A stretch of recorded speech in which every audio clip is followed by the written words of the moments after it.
Tuyitemuko muno.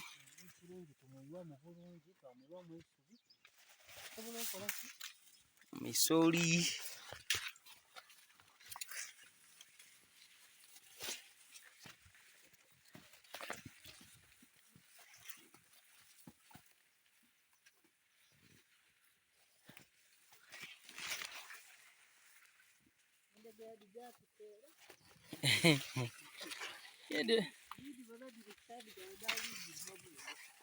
Ero dijakola shedu.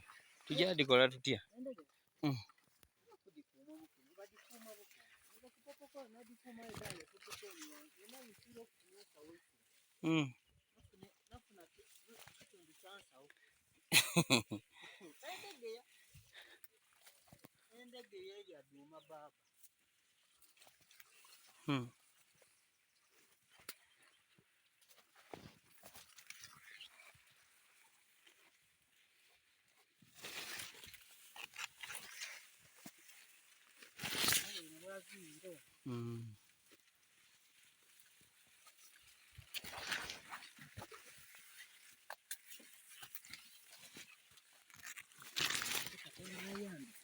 Omuziza mu mangu embago.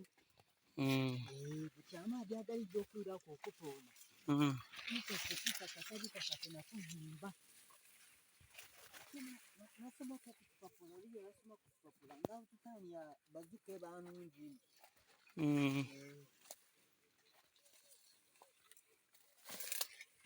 Yana abikulira ati. Ngokuvere paka munzo. Anti bwekyawo tiwatabulwa bulungi.